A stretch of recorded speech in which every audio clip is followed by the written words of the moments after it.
छत्रपति संभाजी महाराज की 1689 में मृत्यु मराठा इतिहास के सबसे अंधकारमय कालों में से एक थी। औरंगजेब द्वारा पकड़े जाने और क्रूरतापूर्वक हत्या किए जाने के बाद मराठा साम्राज्य संकट में पड़ गया। मुगलों ने सोचा कि उन्होंने मराठाओं को पूरी तरह खत्म कर दिया है और उन्हें समाप्त करने के लिए एक व्यापक अभियान चलाया। रायगढ़ किले के पतन के साथ ही मुगल सेना ने संभाजी की पत्नी येसुबाई और उनके छोटे पुत्र शाहू को बंदी बना लिया, लेकिन मराठाओं ने हार नहीं मानी। संभाजी के छोटे भाई राजाराम महाराज तमिलनाडु के जिंजी किले में बच के निकल गए और वहीं से संघर्ष जारी रखा। बिखरे हुए मराठाओं ने अपने सबसे प्रभावी युद्ध कौशल छापामार युद्ध को अपनाया। संताजी घोरपड़े और धनाजी जाधव जैसे सेना नायकों ने मुगलों की आपूर्ति लाइनों पर प्रहार किया और प्रतिरोध बनाए रखा। 8 वर्षों तक मुगलों ने मराठाओं को कुचलने की कोशिश की, लेकिन हर बार मराठा फिर से संगठित होकर पलटवार करते रहे।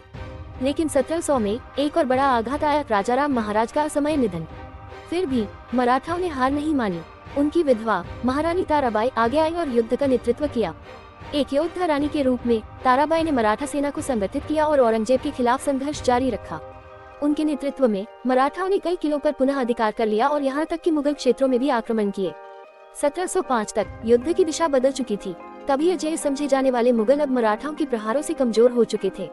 फिर 1707 में औरंगजेब की मृत्यु हो गई। दक्कन में मराठाओं को कुचलने का उनका सपना अधूरा रह गया और उनकी मृत्यु के साथ ही मुगलों का नियंत्रण कमजोर पड़ने लगा। मराठाओं के लिए ये फिर से ताकत जुटाने का अवसर था। एक चतुर चाल के तहत नए मुगल सम्राट बहादुर शाह प्रथम ने शाहू महाराज को रिहा कर दिया, ये सोचकर कि इसे मराठाओं में फूट पड़ेगी। यह योजना कुछ समय के लिए सफल भी रही। ताराबाई और शाहू के बीच सत्ता संघर्ष छिड़ गया, लेकिन पहले पेशवा बाजीराव विश्वनाथ के समर्थन से शाहू महाराज ने विजय प्राप्त की और मराठा इतिहास में एक नए युग की शुरुआत हुई। शाहू महाराज के शासनकाल में मराठाओं ने पेशवा प्रणाली को अपनाया। पहले पेशवा बालाजी विश्वनाथ और बाद में बाजीराव प्रथम ने मराठा साम्राज्य को एक क्षेत्रीय शक्ति से अखिल भारतीय ताकत में बदल दिया। 18वीं शताब्दी के मध्य तक मराठाओं ने दिल्ली से लेकर दक्षिण भारत तक अपना प्रभुत्व स्थापित कर लिया था। वे भारत की सबसे प्रभावशाली शक्ति बन गए थे और मुगल साम्राज्य के पतन को और तेज कर दिया। लेकिन हर उत्थान के बाद पतन आता है। 1761 में मराठाओं को अहमद शाह अब्दाली के खिलाफ पानीपत के तीसरे युद्ध में भारी नुकसान का सामना करना पड़ा। हालांकि वे कुछ हद तक पुनः संगठित हुए, लेकिन आंतरिक कलह ने उनकी एकता को कमजोर कर दिया।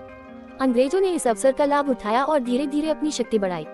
अंग्रेजों और मराठाओं के बीच कई युद्ध हुए और अंततः 1818 में मराठा साम्राज्य का पतन हो गया, जिससे भारत में ब्रिटिश शासन का मार्ग प्रशस्त हुआ। हालांकि मराठा साम्राज्य समाप्त हो गया, लेकिन उनकी विरासत जीवित रही।